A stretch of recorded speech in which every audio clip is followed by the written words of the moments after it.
Et j'appelle tous les Françaises et les Français à se lever ce dimanche, ensemble, pour porter ces valeurs de démocratie, de liberté, de pluralisme, auxquelles nous sommes tous attachés et que l'Europe, d'une certaine façon, représente.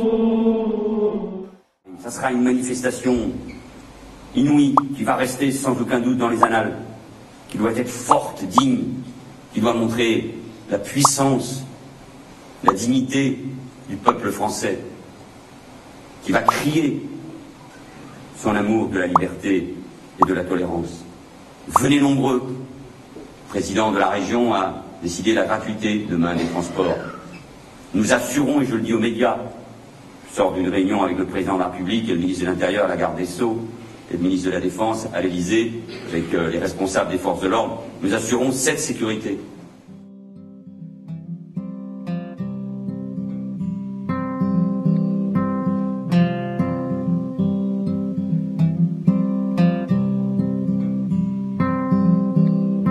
Ceux qui dans le cul nous l'ont mis. Et j'ai dit oui, je suis Charlie.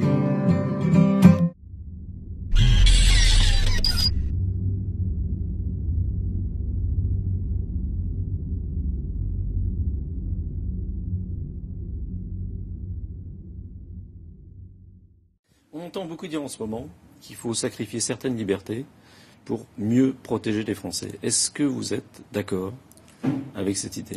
C'est toujours un équilibre difficile et il faut respecter évidemment nos libertés. C'est pour cela que tout à l'heure, à propos de l'encadrement de nos services de renseignement, je disais qu'il fallait, si il y avait plus de moyens, plus de contrôle aussi, mais il y a aussi des libertés qui peuvent être facilement abandonnées. Enfin, je me souviens d'un épisode dramatique aussi qui était celui des attentats de 2005 au Royaume-Uni, à Londres, dans le métro.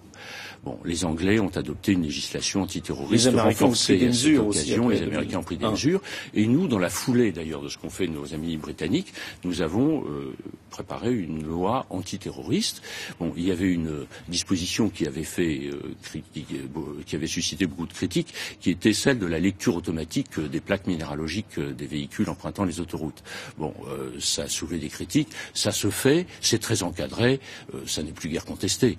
C'est justement ceux qui ne sont pas Charlie qu'il faut repérer, ceux qui, dans certains établissements scolaires, ont refusé la minute de silence, ceux qui balancent sur les réseaux sociaux et ceux qui ne voient pas en quoi ce combat est leur. Eh bien, ce sont eux que nous devons repérer, traiter, intégrer ou réintégrer dans la communauté nationale. Et là, l'école et les politiques ont une lourde responsabilité. La presse française n'est pas la seule à consacrer ses unes à l'attentat du 10 rue Nicolas Appert. C'était l'adresse de Charlie Hebdo. Partout dans le monde, journaux, radios et chaînes de télévision ont eu les yeux rivés sur ce que certains ont appelé, on l'a dit, le 11 septembre français. Les attentats du 11 septembre 2001 contre les 2 tours du World Trade Center à New York avaient brisé le sentiment de sécurité et d'invulnérabilité des Américains. Ils ont aussi ouvert un chapitre noir dans l'histoire des droits et libertés des citoyens. Le jour même des attaques, le président George W. Bush met un point d'honneur à rassurer les Américains. Notre pays est fort, dit-il. Un grand nombre de personnes se sont mobilisées pour défendre notre grande nation. Les attaques terroristes peuvent secouer les bases de nos plus grands bâtiments, mais elles ne peuvent pas toucher les fondements de l'Amérique. Mais le 26 octobre 2001, George Bush signe le Patriot Act, une loi antiterroriste votée préalablement par le Congrès, une réponse aux attentats et une loi d'exception. Une loi qui renforce largement les pouvoirs des différentes agences gouvernementales des États-Unis et permet une coordination renforcée entre le FBI et la CIA. Elle supprime aussi les restrictions légales liées aux écoutes téléphoniques, à la surveillance des emails et des dossiers médicaux, des transactions bancaires et même les perquisitions menées en l'absence des personnes concernées. Les cours fédérales déclareront anticonstitutionnelles plusieurs des dispositions du Patriot Act.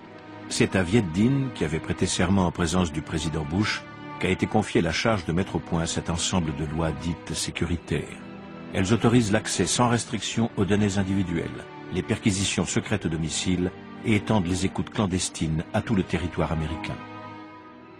This new law that I signed today will allow surveillance of all communications used by terrorists, including emails, the internet and cell phones. Contre le terrorisme également, vous appelez à une grande loi de protection globale. Est-ce que vous imaginez des mesures d'exception et aux États-Unis, vous savez que ces mesures d'exception qui ont été adoptées après le 11 septembre 2001 durent depuis 13 ans. Donc combien de temps doivent durer ces mesures d'exception? À quelle échelle est-ce qu'on doit les adopter?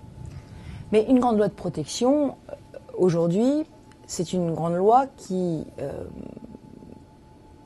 gère un problème. Moi, je ne suis pas du tout fascinée par le modèle américain, c'est pas mon modèle de civilisation. Vous avez parlé d'un Patriot Act à la française. Oui, parce que le mot patriotisme ne me fait pas peur.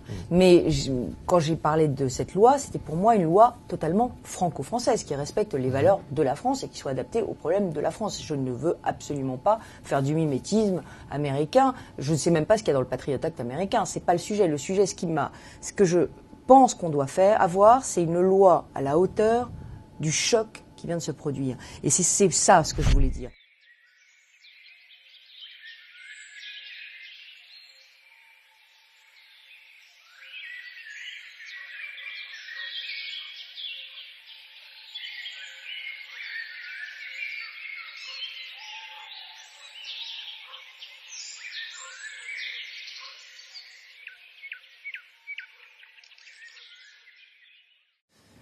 Ce qui est surprenant, c'est que ces terroristes étaient connus des services de police et puis ils n'ont pas été surveillés.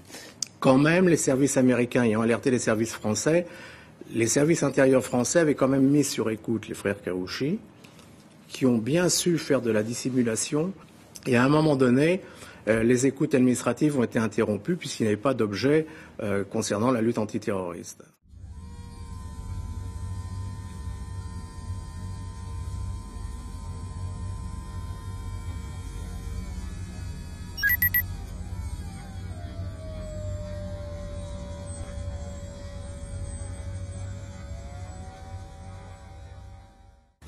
Au niveau français, il faut faire évoluer un certain nombre de choses parce que, par exemple, aujourd'hui, il faut permettre aux magistrats de pouvoir faire des incursions électroniques dans les ordinateurs des gens qui sont suspectés. D'ailleurs, dans le silence absolu, le 24 décembre dernier, quand même le gouvernement a autorisé, dans le cadre de la loi de programmation militaire, la surveillance téléphonique et informatique des internautes suspectés de terrorisme. On ne va pas jouer les oiseaux de mauvais augure, mais est-ce qu'il faut craindre de nouvelles menaces ?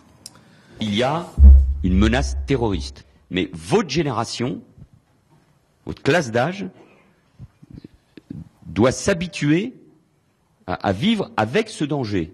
Et pendant un certain nombre d'années. Moi, je ne veux rien cacher, cette menace, elle existe. Et les enseignants doivent le savoir.